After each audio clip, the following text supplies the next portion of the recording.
Hey everybody, it's Boardman21 and today's build is going to be the Werebear with protections.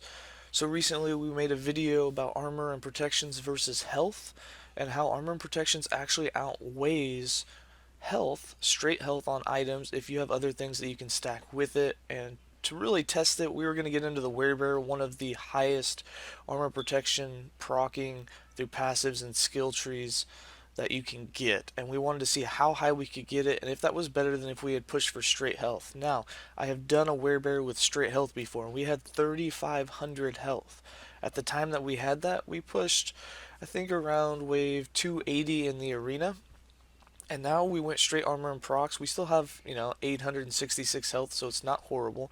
But we're actually running, 80% plus resistance in this build. And we also, in the passive tree, get 125% more of all armor and protections once we do a critical strike, which we haven't done recently. So these actually set about 86% for your first four and about 76% for void, necrotic, and poison. And we'll have some gameplay that shows that. Also, I've heard before that there were soft caps on these limits, and people were saying it was 80%. You can actually get well above 80%. I have seen armor, thanks to Ice Thorns on hit, which gives you cold and armor protection.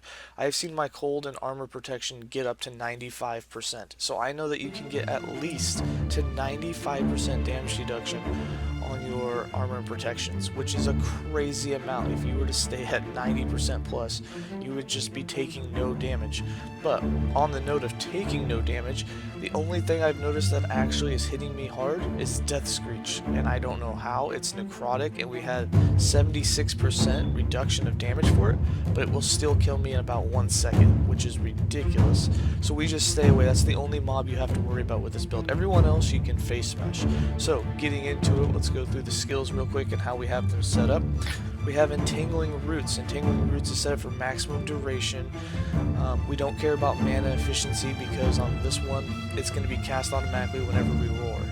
So, 5 points in Lasting Briar, 1 point in Reclamation, 3 points in Groove Master, 3 points in Imbued Sap, 5 points in Nourish, 1 point in Roots of Lap, 1 point in Bountiful Harvest, and 1 point in Mana Bloom.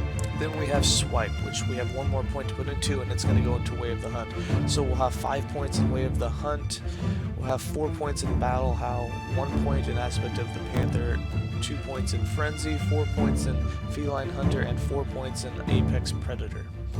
And the Werebear tree, and this one's going to be a little confusing to explain, and it's kind of broken, but right now the way that we have our 20 points set up is 2 points in Pummel, 2 points in Food for Thought, and 1 point down here in Yursing Wisdom.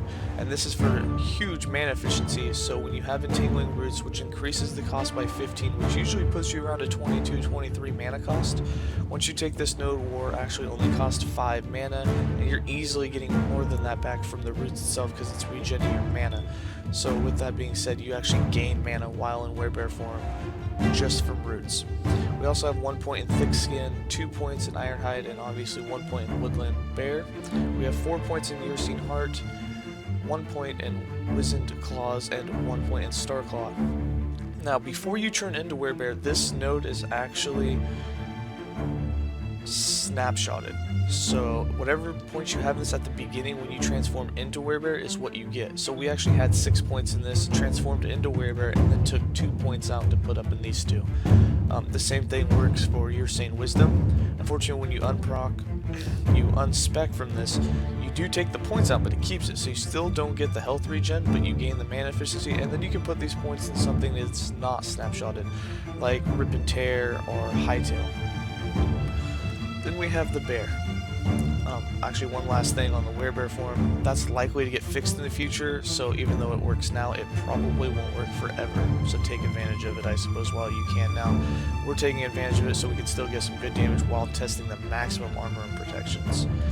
Then we have the Bear. The Bear is full Retaliate, but we have him because you need a single companion alive at all times for another 50% armor and protections and then more global damage.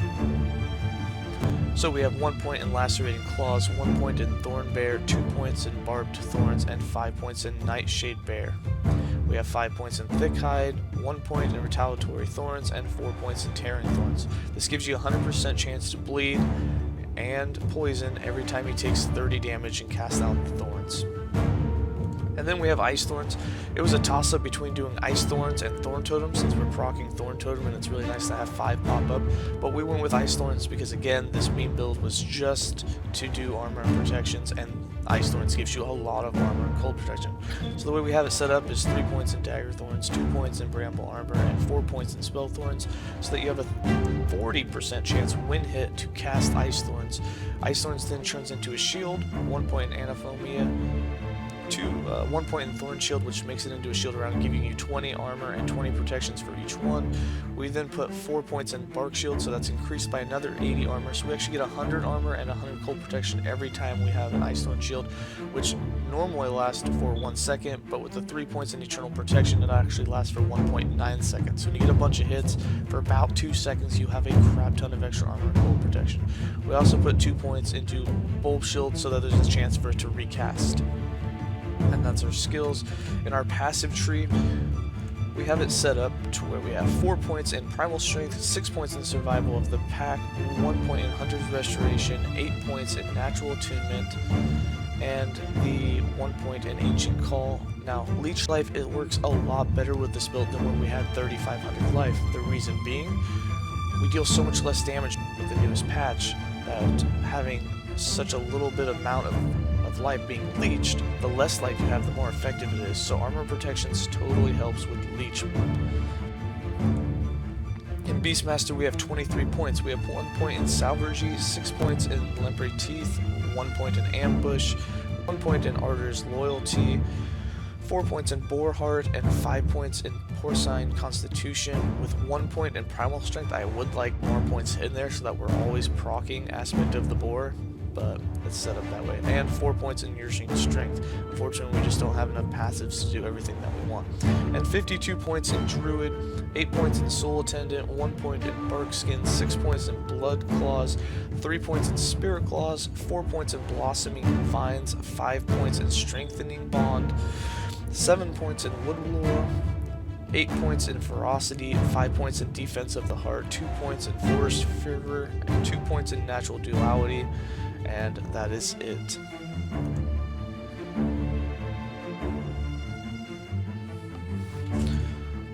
Now we have the items. In the items, we'll start with the idols. So for idols, you want healing effectiveness. Since we have no health regen, we did some 2x2s that had increased healing effectiveness. In this case, we have 83% increased healing effectiveness and 95% increased healing effectiveness. This one had a nice second buff to give our bear a 30% extra chance to bleed on hit. Then we went for some protections. We have 39 poison protection, 36 poison protection, and 77 void protection. And the bottom one was so that we could summon the Thorn Totems, and it gave us even more chance for the bear to bleed on hit. This one gives us an 8% chance on hit to summon Thorn Totems. That's with every hit we do, and we attack rather fast. As for items, you do need Critical Strike. The more you have, the more easier it is to manipulate mana, plus critical strikes keep up your armor and protections and some extra damage. So we're running a one-handed Raider Axe and shield. A two-handed weapon is usually better. Running a Sadna or something is going to do way more damage, but in this case we really wanted to maximize our armor and protections, and since on the shield you can get increased armor and protections, this is the way that we went. So on our shield we have extra block armor, 47% increased healing effectiveness, 19% increased armor and protections, and 160 necrotic protection. It also comes with a 32% chance to block, which throws in an extra 1,471 block protection into whatever element that it was that hit you.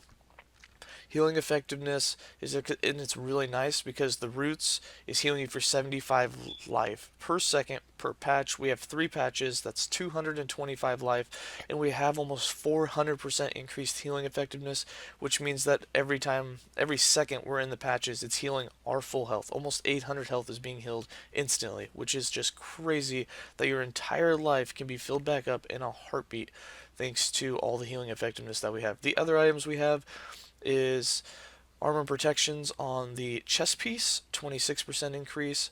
We have increased armor protections on the belt, and we have increased armor protections on the helm. Those are the only 4 items that you can get it on. As for our Raider Axe, we have a passively 5% critical strike chance with 5% more as an affix, so that's a 10% added base.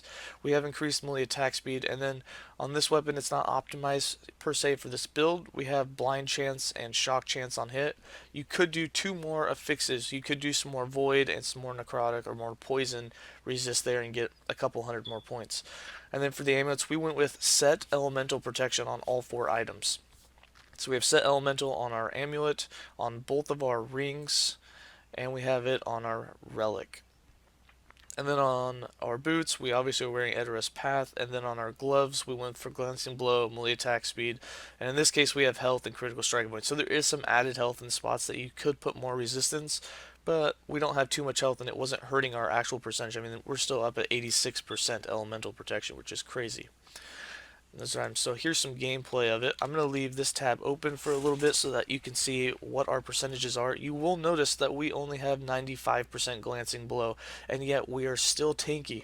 You don't really need Glancing Blow for this build. Of course, 50% damage reduction really does help, but it's kind of offset with Aspect of the Boar, which is giving us 30%. So when we do take that hit, 1 in 20 hits, where we get the full effect without it being Glancing Blow, it's not too bad.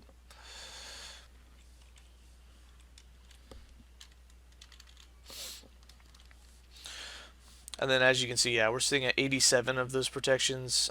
Whenever we take some hits, we get up to 90%, 91% of cold and armor, which is just crazy.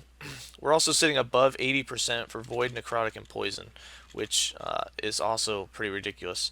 When we war, we get 50 additional armor and protections for each enemy that's around us. That's why it's jumping up a bit. But we normally sit with a critical strike at about 75%. But still, 80% all resistances and armor and procs is pretty good. Sorry, my bear was dying. If he disappears, yeah, you're kind of in the hurting. You get the benefits from him even when he's dead, so since you're so well protected and can survive so many hits, whenever he goes down, just make sure that you revive him. And yeah, we'll just let some gameplay go.